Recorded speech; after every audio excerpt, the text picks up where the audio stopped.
Hey guys, kinggath here with another patch for Sim Settlements 2.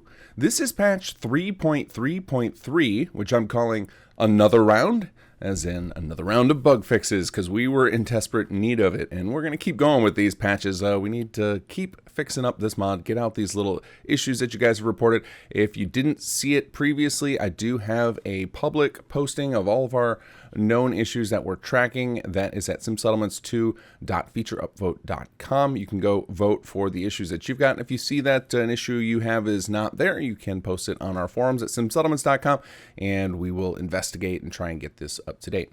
So today we've got some bug fixes, as I mentioned. We've got the next gen update available for Workshop Framework for those of you guys who are on next gen of Fallout 4. And we have got to talk more about the charity event, which is right around the corner. I'm very, very excited about it. But before we do all that, of course, we got to thank our patrons who keep the lights on around here. You guys are awesome. You make sure that we're not dipping into our pockets, covering all these horrible software as a service fees, web servers to host our tools and website and forums. And I'm going to shout out a handful of you today. So I'm going to butcher the first one, absolutely. So my apologies to Shaychaff Landsberg. And then second one probably as well, Alex Geziger, Adam Baker. There's an easy one. This next one is someone's email address, so I'm not going to just read it off. Just going to say Vincent. Vincent, you have your email address as your Patreon name, just an FYI. Tojari, Hey, Danny Thompson, Roger Armitage, and a Floatzalite. Thank you guys all. And if I didn't get to you today and you did sign up recently, don't worry, I'll get to you in an upcoming video. We're going to try and put out patches as fast as I can here because we are way behind on this bug tracker. All right, let's get into it. So first up, Workshop Framework does have an update. Now, the base update of Workshop Framework will work with the next gen update of Fallout 4 because my assumption is those of you who are power users and are staying on old gen, you're going to find an easier time to go grab an optional file. So if you stuck to the previous gen of Fallout 4, you did not grab the next gen update, like myself, you can go to the optional files under Workshop Framework and you'll find an old gen optional file, and that will include a replacement BA2 and F4SE DLL. Those are just going to be packaged up in a single zip. So basically you can update Workshop Framework and then overwrite with this old gen update. So you can grab that on Nexus.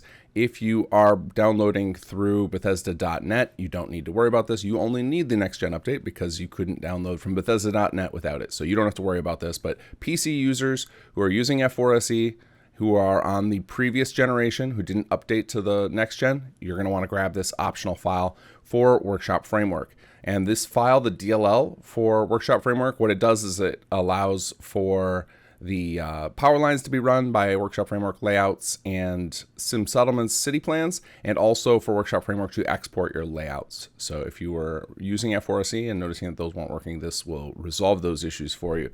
So the mod will continue to work whether or not you grab those DLLs. It's just a matter of those features in particular are required the F4SE DLL.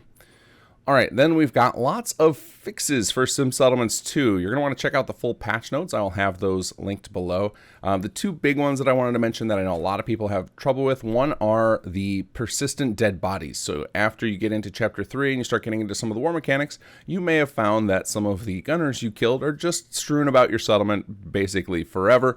That should be resolved, but just an FYI, it does take a couple of visits before they clean up. So what will happen is the first time you visit one of those settlements, SS2 will detect all of those corpses, and then it will flag them for cleanup by the base game. So the actual persistence of bodies and what cleans them up is done by the base game. We just flag them, hey, they're good to clean up now, and then the next time you leave the area, they should get cleaned up. So basically, it'll take you to visiting your settlements twice before you see those cleaned up. And if you just fast travel in and then immediately fast travel out again, you might not have time for the code to run, so don't mind that they might take a couple of visits. So don't try and force it. Just come back, do your thing, and then the next time you come back to your settlement, you should find that those are all cleaned up.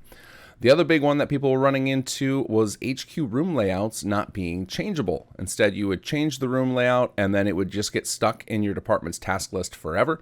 That should be resolved now. I think most of you noticed it with the infirmary when you unlock the alternate options for the infirmary at the end of Is There a Doctor in the House? Those switches should work. Now with the infirmary in particular, it does bring up a little bit of a flaw with the task system, and that is that if you have automation running and you have lots and lots of projects available, projects like the infirmary, which require multiple departments' work and lots of resources to build, can take quite a long time before there's a window where both departments have enough energy available. So generally, if you are trying to build complex things, you're probably going to need to turn off automation in order to get those things to pop up on the queue and actually have enough energy from your departments. Alternatively, you can just overflow your departments with tons of workers, and that can also help with that. But just an FYI, just because a project like infirmary seems stuck in the task list after this update doesn't mean it's not working. It could just mean that because of the way the task system works, that there's just never a window where both engineering and science, or I'm sorry, all three of engineering, science, and facilities have enough energy to pull off that project. So complex projects, multiple departments can feel stuck, but we've tested it extensively. It does work now. All right, and then the last thing I want to talk about today is the charity event. So for Wes Johnson's Voice of Palooza, myself, a bunch of the other Sim Settlements team, and some awesome modders like Eleonora, Adelino, Anoctium, Shoeburglar, Niher, we are all teaming up to make a mod live on June 8th and June 9th. So the majority of the event's going to happen June 8th. We're going to start at 8 a.m. Central. A whole bunch of us are going to be streaming like crazy as we build a mod live. It's going to be an awesome mod. Wes Johnson himself is going to voice a character for us. We had an awesome stream the 27th rather, this previous Monday, and you can watch the VOD of that. It was hilarious. Wes doing all sorts of voices and getting us all hyped up for the event. So June 8th, 8 a.m. until noon the next day. We're going to be grinding away live, and you can check out the links to all of our Twitch streams or YouTube streams at simsettlements.com/charity, and there will be a grid there. So on June 8th, if you head to there, you will see all of those light up as different people are streaming. I will act as sort of MC, so my channel could be your main, and then you could bounce off and check out everybody else's channels. And of course, we're going to be raising money for the Alzheimer's Association. So I hope as many of you as possible can be there to cheer us on.